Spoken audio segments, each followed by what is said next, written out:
Class sixth. अब हम पढ़ते हैं भाई बाज़ार में, अर्थात जो इस पाठ की लेखिका है वो अपनी मौसेरी बहन के साथ बाज़ार में पहुंचती है। जब हम बाज़ार पहुंचे तो दुकानें अभी खुलनी शुरू हुई थी, क्योंकि सुबह सुबह का टाइम था और दुकानें खुलने का टाइम हुआ ही था। लेकिन त्योहार के कारण भीड़ बहुत हो चुकी थी। वहाँ मिठाई, खिलौने, कपड़े, चप्पल, बर्तन, बिजली के सामान की दुकानों पर एक लंबी लाइन लगी हुई थी। एक कोने में दांतों के डॉक्टर का क्लिनिक था। मेरी मौसेरी बहन ने उसे उनसे पहले ही टाइम ले रखा था। वहाँ हमने वहाँ हम बहुत पहले पहुँच गए थे, ताकि जो है हमारा नंबर सही टाइम से आ जाए। हम हमें थोड़ी देर इंतज़ार के बाद डॉक्टर ने बुला लिया। डॉक्टर ने उनके दांतों का परीक्षण किया, जांच की और दांत का छेद भरवाने के लिए अगले दिन आने को कहा। वह बहुत डरी हुई थी, क्योंकि उसने सोचा कि एक दांत खराब होने के कारण उसे बहुत ज़्यादा दर्द जो है सहन करना पड़ेगा।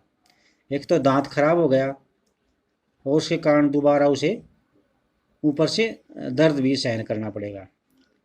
हम इस डॉक्टर की दुकान से निकल पड़े और एक रेडीमेड कपड़ों के शोरूम पर पहुंच गए, सिले सिलाई कपड़ों के शोरूम पर, क्योंकि मैं कुछ सिले सिलाई कपड़े खरीदना चाहती थी। इस शोरूम की 3 मंजिलें थी। हर मंजिल पर अलग अलग तरह के कपड़े थे। हम तीसरी मंजिल पर गए, जहां लड़कियों के कपड़े रखे हुए थे। तो यहाँ तक की कहानी आपने पढ़ ली। इसके बाद बड़ी दुकान में, ये बड़ी दुकान में कौन कौन है, क्या है, कि सिस्टम कैसे काम करते हैं। देखो, हरप्रीत, ये हरप्रीत नाम की लड़की है।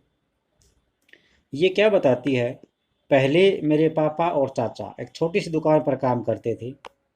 इतवार और त्योहारों के समय मैं और मेरी माँ उनकी मदद करते थे, काम करवाने के लिए आ जाते थे। मैंने कॉलेज की पढ़ाई पूरी करने के बाद यहीं पर काम करना शुरू कर दिया। अब मेरी पत्नी वंदना और मैं ये शोरूम चलाते हैं। हरप्रीत एक जेंट्स का नाम है भी, ठीक है भी। अब वंदना नाम की लड़की बताती है, हमने कुछ साल पहले ये शोरूम खोला था। मैं एक फैशन डिज़ाइनर हूँ। मैंने तरह तरह के फैशन के कपड़े बनाने की पढ़ाई की है, यानी पढ़ाई भी इसने फैशन डिज़ाइनिंग की ही की है, वंदना नाम की लड़की ने। लेकिन आजकल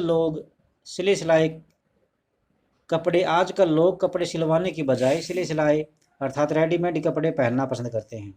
इसलिए मेरा ध्यान इस बात पर ज़्यादा रहता है कि कैसे इन रेडीमेड कपड़ों को आकर्षक रूप में सजा कर रखा जाए, ताकि लोग जो है यहाँ पर आएँ। हम अपने शोरूम के लिए अलग अलग जगहों से सामान खरीदते हैं। ज़्यादातर माल मुंबई, अहमदाबाद, लुधियाना और त्रिपुरा से आता है। कुछ सामान दिल्ली के आसपास के शहरों से भी आ जाता है, जैसे गुड़गांव और नोएडा। कुछ कपड़े हम विदेशों से मंगाते हैं। इस शोरूम को सही रूप से चलाने के लिए हमें कई चीज़ें करनी पड़ती हैं, अर्थात हमें अखबारों में, सिनेमा हॉल में, टेलीविज़न और रेडियो पर विज्ञापन प्रसारित करना पड़ता है।